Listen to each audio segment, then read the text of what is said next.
Hi everyone, so I'm going to give you a room tour of our cabin. We are on deck 11. This is where the lifts or elevators are. We're in midship, so you come out the elevators.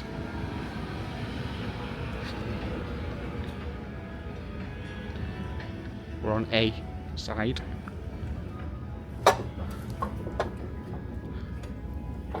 Turn to the right.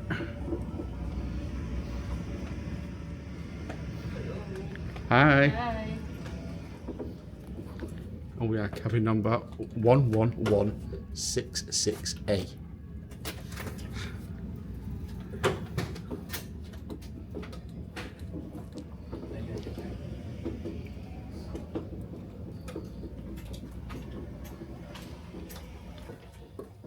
So as soon as you come into the room to the right, you've got the bathroom. The door is a sliding door, which does move quite easily. But one thing I have noticed is that on the sea days we've had, if there's been some waves and a bit of motion from the boat, it does start to close itself. So you have to watch you don't catch your chair when you're going through there, or yourself. Let's go into the bathroom.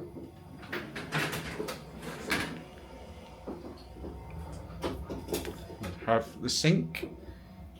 There's plenty of space around the side for all your stuff. The tap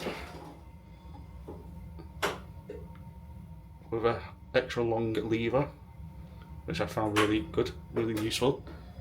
I've been able to reach every part of the sink myself, from front to back.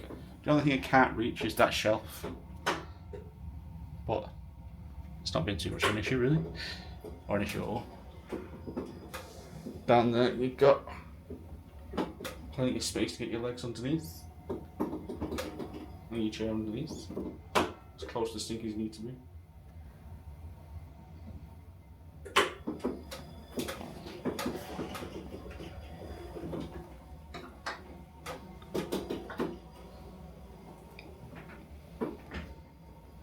You've got the toilet. And the toilet on Virgin Voyages is bigger than any other cruise line. They call them standard toilets, as opposed to the tiny toilets that you get on most cruise ship cabins. Here, you've got the flush at the back of the toilet. You've got quite a lot of space at the side of the toilet. If you want to transfer from the side, space at the front between there and the shower, which I've been able to get a Hoyer lift into. You've got grab bars, which I found to be at a pretty decent height. Maybe not perfect for myself, but that's probably just for my personal choice rather than anything else. And you've got 2 toilet roll holders and spare toilet rolls under the sink as well. They've been there all week. In the shower, it's a pretty large space. It's completely flat. It doesn't have any slopes. It has really good drainage. It runs right across. It's nice and smooth. So the drainage goes right across there. And right across there. So your cabin doesn't get soaked if you have a shower. You've got a shower curtain, a pull handle, which you can move the curtain across nice and easily. Like that.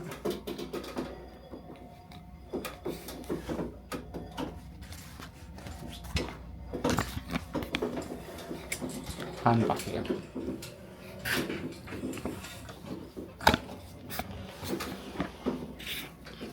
More grab bars in the shower. Again at a decent height. You've got a bench. Now a Hoyer lift does not fit under the bench. There's just not enough room with the bars. You've got body wash, conditioner and shampoo. It's a rainfall shower, but you also got a hand nozzle, and your temperature controls and the pressure controls are right there.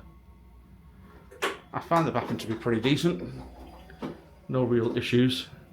Oh, you also have some drying clothes on at 2 different levels. You've got a higher one and an easier access one, which is lower. And they pull right across so you can hang your clothes up or your swimming stuff and it'll be dry. It dries really well with the aircon. Now, one thing I've not been able to work out is this button. There's 3 of them in the room. One, this is inside the bathroom. I have no idea what it does. It doesn't seem to do anything. I can only assume at one time the door was a regular door that opened in and out, and it was an automatic door where if you waved your hand over that button it opened. And possibly since the refurb in the last few months on Scarlet Lady they've changed the doors to sliding doors, but I'm not 100% sure. Outside of the bathroom you've got a full length mirror, and then going past the bathroom you've got your storage space to the left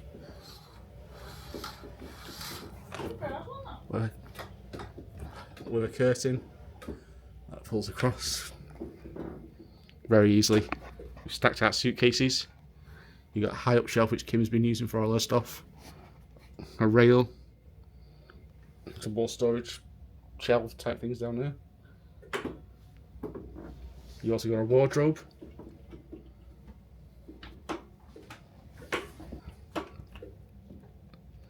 You got a wardrobe with another full length mirror. You get your life jackets, more shelving, storage, a safe, more shelving and some drawers, and a little space at the bottom where you can store stuff. So this is the main part of the cabin. You've got space down the side there. We've placed the lift, the Hoyer lift there. You've got a leather chair with a cushion and some removable. And this is the bed. Now on our first night we had a horrendous sleep because that bed was really uncomfortable. The mattress was horrible, so hard. I like a firm mattress, but that was like sleeping on a brick. The next day we did ask the room steward for a mattress top, and it's been a little bit better since then. But on all the cruise lines we've been on in the past, this is definitely the most uncomfortable bed we've had. I don't think Virgin has spent a lot on the beds. It's just like a little pull-out sofa bed thing. Probably cost them $100 at the most. That's probably including the mattress. You've got a little side table there which slots under the bed and over the bed. And that does pull right out. You can just, if it's in your way, you can just move it anywhere.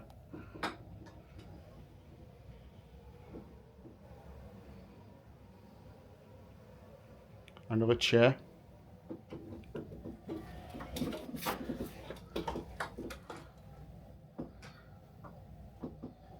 Quite a large TV. I would say that's about maybe 42 inches. It's an LG TV. Does have a decent picture on it.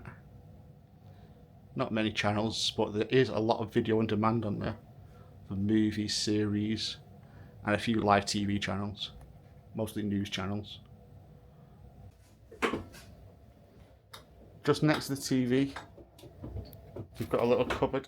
Inside that cupboard, there's a fridge, but it's more of a cool box, more so than a fridge. You've got some more shelving.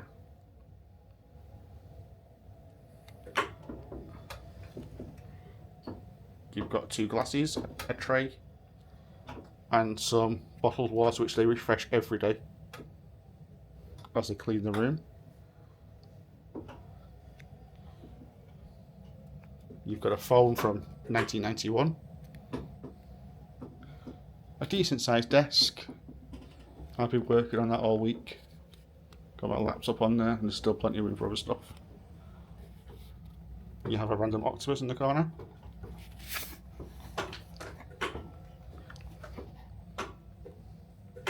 A mirror. Some artwork on the side, another octopus.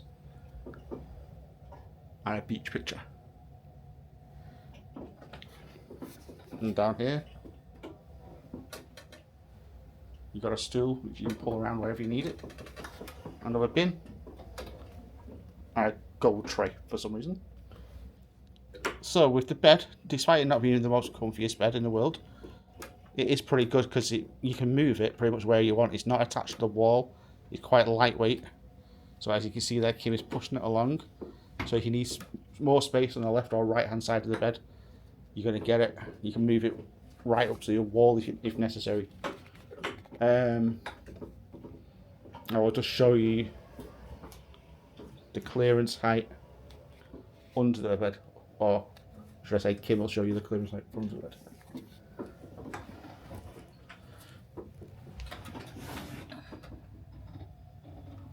As you can see, there's plenty of room there. You could probably fit suitcases under there and still have room for a higher lift to fit under for transferring, should you need to. So over here you've got your heating control and your air conditioning, which are at a good height. We've got one of those things again which seems to do nothing, and a light switch. I was just going to show you the front door.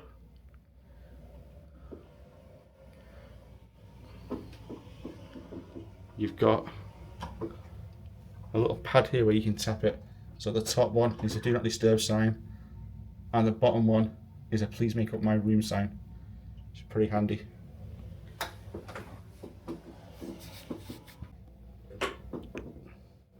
So as I mentioned on the way in, the door is not an automatic door, it doesn't open itself, which has made it pretty much impossible for me to get out of the cabin by myself.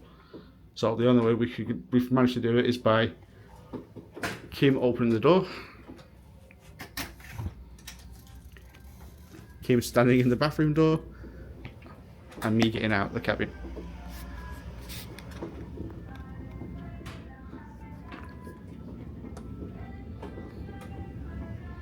And again, this is how close we are to the elevators or lifts. Just quick movement down here.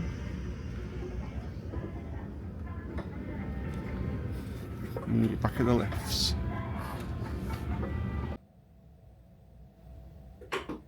So one of my favourite things to do on any cruise is to sit on the balcony, ideally in the sunshine. So let's take a look at the balcony in this cabin. It's got a slight ramp up to this door. It's not an automatic door, as you see on some cruise lines. And the ramp there does not automatically come down, it actually takes quite a lot of force. And it's the same when you come back in as well. It doesn't automatically lift up. And one thing I have noticed is that the ramp takes up a lot of space on the balcony. As I'll try and show you shortly. The head out there. It's still quite sunny today.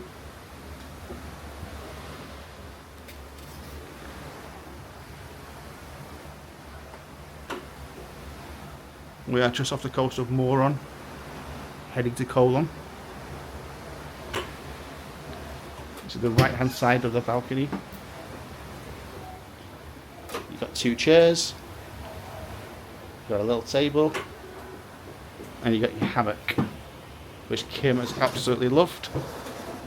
I spent a lot of time on a hammock. There's a fairly decent amount of turning space on the balcony. Oops, that's my foot catching on the side. I have been turning around better than that. The view isn't great. I think this is the same on pretty much every cruise ship I've ever been on. There's always a bar or something at my eye level which blocks the view, but I can see the waves down there. Oh, there's a little tiny gap I can look through. See if I can show you the ramp and how it takes up so much space. I don't know why they had it so big on this ship. But yeah, as you can see there, it comes really far out. Ramp there and ramps on that side. It makes turning onto it from a straight position very difficult. But it makes your chair uneven.